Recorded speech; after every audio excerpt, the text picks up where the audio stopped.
The left wing considers itself open-minded and inclusive, but some liberals are finding out this isn't true. A new movement taking hold where liberals take the red pill and turn conservative. You take the blue pill, the story ends. You wake up in your bed and believe whatever you want to believe. You take the red pill, you stay in Wonderland, and I show you how deep the rabbit hole goes. Remember, all I'm offering is the truth, nothing more. Ooh, Candace Owens was a lifelong Democrat, but became disillusioned with the left after she found herself harassed by a prominent progressive. That's when she had her red pill moment.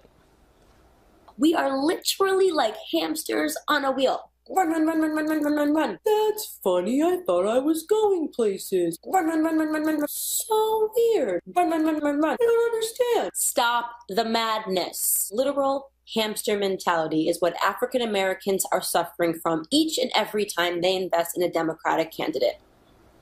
Candace joins me now. So Candace, what do you mean by a hamster mentality with Black Americans? Well, with Black Americans, I mean, the main issue is that we keep voting Democrat and expecting different results. And in every major city where Democrats are running, like Chicago, it's a complete mess. I mean, it's an absolute disaster. And they make these false promises so that they secure our vote with all of these false promises. And the second that they get into the White House, they do absolutely nothing for African Americans but make sure that we remember that we're Black so they can play the same identity card the next election cycle. So when you tell your friends, do you still have liberal friends, or once you became conservative, did they disown you? I literally had to shed my cocoon and become a butterfly. I lost a lot of friends along the way. Well, that's not very nice, yeah. though. They should have stuck with you if you guys were true friends. Well, you know how liberals are. They are the most accepting people in the entire world. Unless you think differently than them, then they have the right to kill you. Okay. So. Well, when you tell your formerly liberal friends this isn't working, maybe be more open-minded to President Trump or conservative candidates,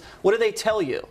It's not really possible because they're so caught into this victim mentality and they're so sure that everyone's going to die unless you fight, this way or believe this train of thought. I don't really tend to have those conversations. I just say this is what I believe and I watch them spiral and I walk away. When you hit your liberal friends with facts and say, listen, this is how it's been in these Democratic strongholds for decades, and the quality of life isn't getting better, incomes aren't improving, things are staying the same, what do they say?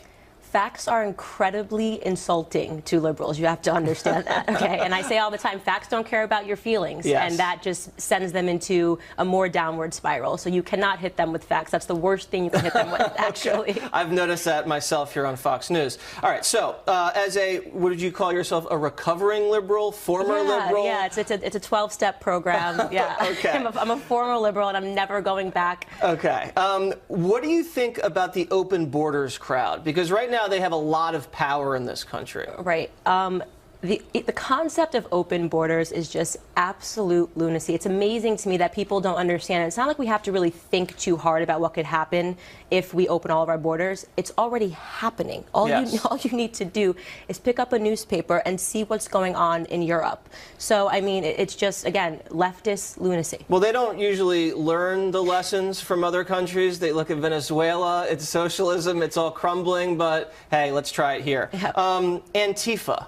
Very popular left-wing radical movement right now, very violent. As a recovering liberal, how do you feel about Antifa? I have a love-hate relationship with Antifa. You do? I love them because they are like a PR firm for conservatism. Okay. You know what I mean? So they are out there. That is true. And they will red pill way more people than I ever could. You know? That's right. And on the hate side, they're a terrorist group. So. You really think they're a terrorist group? So you think they should be designated a terrorist group by the Department of Homeland Security? Absolutely. There are images of them beating people that are in wheelchairs, okay, because they don't like the way they think. I mean, what more do you need to be designated as a terrorist group in this country? Yeah, we saw some, I think, veteran in a wheelchair being harassed and humiliated by some of these savages. Unbelievable stuff. Well, you didn't actually take a pill, did you? No. Okay, I didn't good. take a pill. Just wanted to make sure. Candace, thank you very much. Absolutely.